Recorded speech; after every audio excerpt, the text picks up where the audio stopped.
to a degree, the question of like why does economics exist hate is also like why does it get hate from these different groups?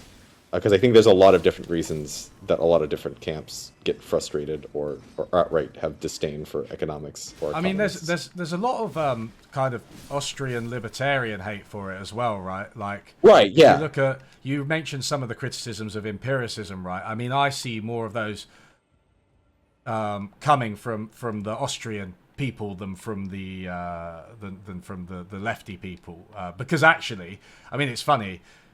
A lot of the data, I think, we were talking about the minimum wage, has tended to boost some lefty views a bit more, and then a lot of the Austrian libertarians are quite like anti-empiricist altogether, and they've kind of rejected it. So in that, I mean, for them, economics is actually more of a guardian of like Keynesian ideas, right?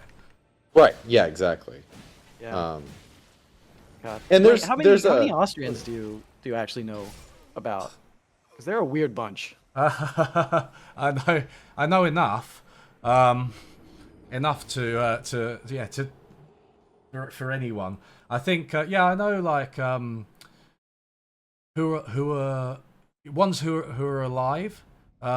There's Stephen Davies of the IEA, who's an Austrian of sorts. He's actually quite a reasonable guy. I quite like him. There's that dude. He's called like Per Byland or something. He's quite active on Twitter and he likes posts on Mises.org. There's Bob Murphy. He also posts on Mises.org. You know, he's like. Have you heard of him?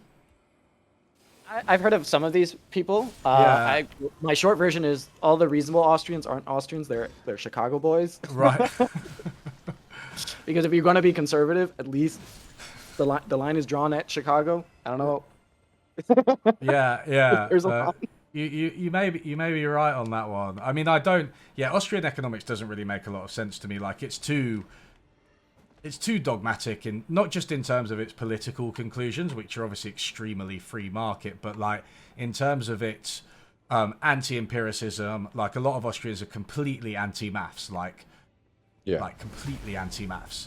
And then I'm just like, I don't know what you guys want other than just basically to be completely ideological and reinforce like what you already believe politically. Yeah, because like their idea is right that they form their set of beliefs from quote unquote like a set of logical conclusions where one is built on the other, and then if all of your logical foundations are sound, then the following what like by like an inductive reasoning sense, like the other things have to be true, which certainly certainly is a way that you can view the world, I suppose. But it's hard for me to be like, okay, well, how do you at all kind of guide or make recommendations about how the world can work in a measurable way that isn't just like, oh, we think that this is the way it is because of our initial kind of assumptions, and then it is like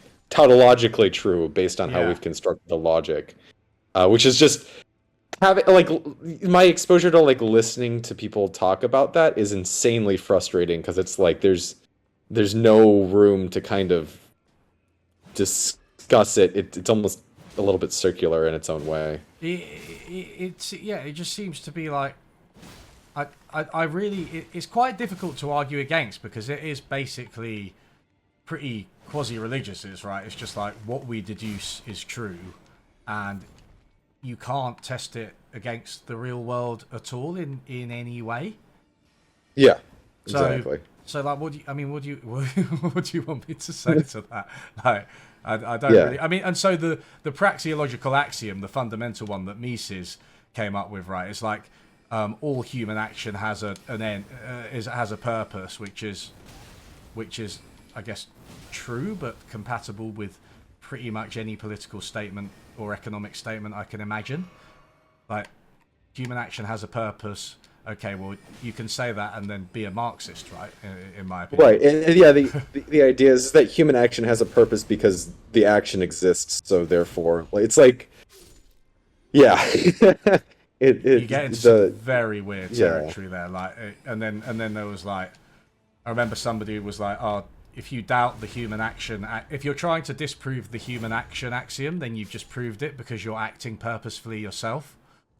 And it's just like, what are you talking about? Like, just absolutely ridiculous. Yeah. So I mean, but on the other hand, because I'm quite pluralist. So this is, I mean, to bring the conversation back round, right? This is where my econ hate has settled, in the sense that I'm like, okay, all I want is for there to be room for other perspectives. Like I mentioned Georg Gigerenzer within the realm of behavioral economics. I think he does some really interesting stuff. He has like alternative kind of non-utility based models that seem to do a pretty good job at predicting behavior in some experiments at least.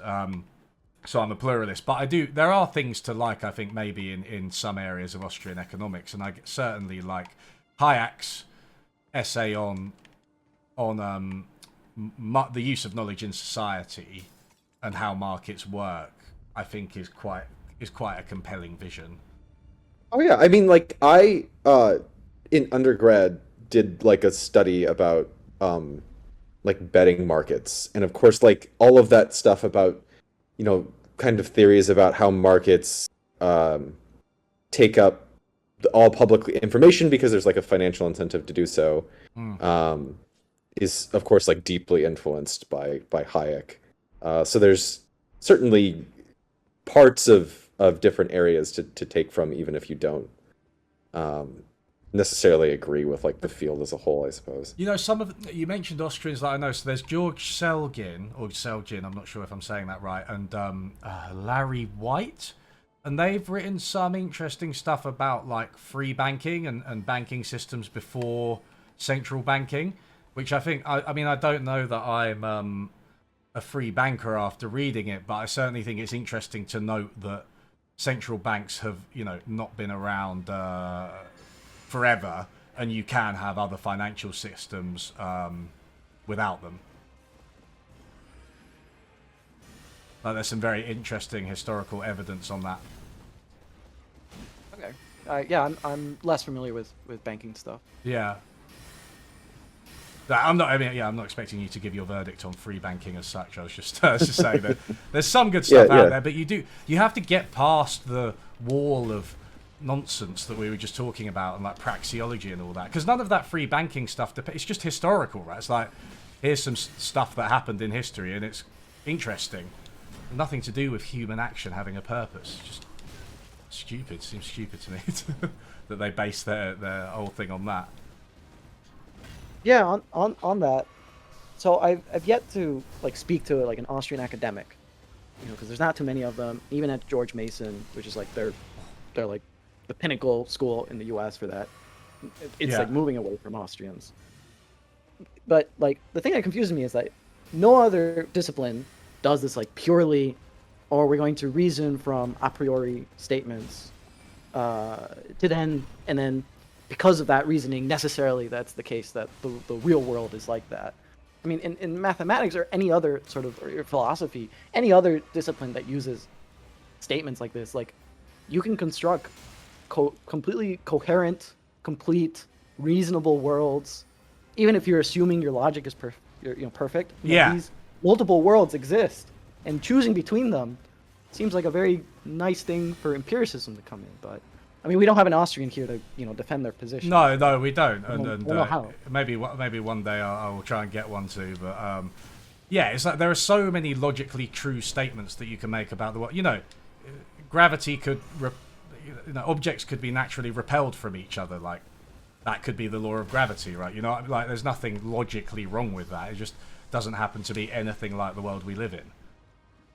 Right, and in that example that you showed up, it might be the case that the world, or like the universe or the reality can exist, or a version of reality can exist with that phenomenon. Yeah, and exactly. It's not clear how to square that circle.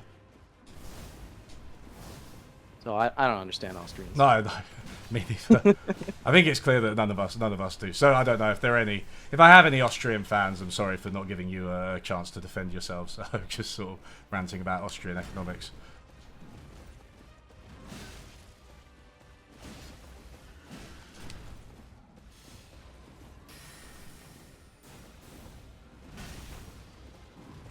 Somebody made the comment, or this is completely unrelated. Somebody made the comment earlier. How this guy on this horse get all the way up in the tree? And you know, it's Yeah.